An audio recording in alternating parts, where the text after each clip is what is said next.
All right, guys, so hopefully you can hear me well. This is my first time really messing around with this new microphone system. It's wireless. It sounds a lot better, I think, with the little tests I've done than the previous one I was using. So hopefully it sounds good. If it doesn't, I apologize. I'm still learning how to use it. But essentially, I just wanted to record a quick clip here. I have some help recording, so this is great. But I'm out here in our front yard. This is my parents' property. We've had this for a good 10 years or so, and I love it out here. But the point I wanted to share with you is that we're digging a trench here. We've been planting raspberries in it. We have a bunch of starts that popped up in the garden that we didn't really want, so we're essentially transplanting them to try and see if they will take hold, and hopefully they will. And this way we can try and see if we can salvage them. If not, we'll throw them on the burn pile. But anyway, we put up a little fence here, put in some T-posts. It's a cattle panel fence, nothing fancy. We're going to allow them to grow up, have this as a support along this fence. And I've been digging along it probably a good 12 to 14 feet so far, all in all. Maybe a little bit more than that, actually. But I've dug all the way up to here and then past it, and I haven't encountered anything odd. But then right here in this one spot, I encountered a terracotta, essentially brick material, pipe. I'd never seen this before. This is the first time noticing it. We've planted trees all around. We've put in fences. We have dug plenty of holes for the trees, and we've done a lot of work out here. We've never noticed anything odd.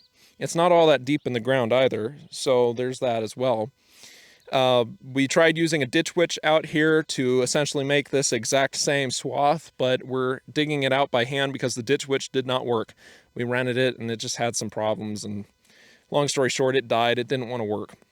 Time of year mattered too. It was really soft soil and it was awful. But I think this is a good analogy for Bigfoot and why we don't find their bones if they are in fact real. And I know some people who swear by the fact that they're real. They've seen them.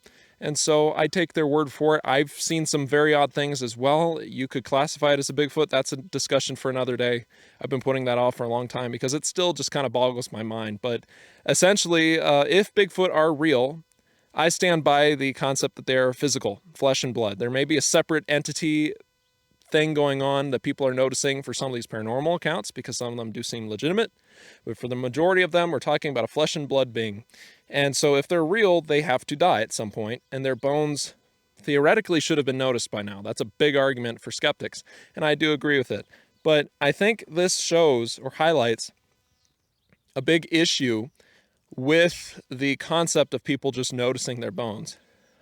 First of all, you'd have to find them. On construction sites and all sorts of different occasions, you're using big equipment. It could get pulverized. It may not even be noticed. It's hidden in dirt. I mean, if you scoop this up with a bulldozer, what's the likelihood that you would have noticed that, or an excavator or something? What's the likelihood that you would have noticed this clay pipe? I mean, it could have been noticed, but then again, it could have been right at the center of your scoop of dirt, and you could have deposited it and never even noticed it. And that's something that kind of stands out. Bone can blend in with wood. Old wood and old bone, if you compare it, it looks nearly identical if it's been exposed to the elements. But even if it's been buried for a long time, it can be very difficult to tell the difference apart from each other. And they do kind of blend in. And that's putting aside the fact that bones can decompose over time, and you have soil conditions that, over time, it will eventually degrade the bones and they will kind of mesh into the dirt, and you'll never even know that they were there. So putting aside the fact that bones can degrade, even if they do remain whole or mostly intact, you still have to find them. And right here, if I had not dug in exactly this spot right here, a foot away from it in either direction, I would not have noticed it. If I had not dug right here, I would never have known that this pipe was even here. So I just thought I'd point that out. This is a real life experience. This isn't a hypothetical. although this isn't a one-to-one comparison for Bigfoot bones, a lot of people will try and misunderstand this and will try and skew it as if I'm saying something else, but I'm just showing that there is a possibility that people on their property could dig right by some bones and never even notice them. A big reason why we find mammoth bones is because they're huge, right? They don't blend in.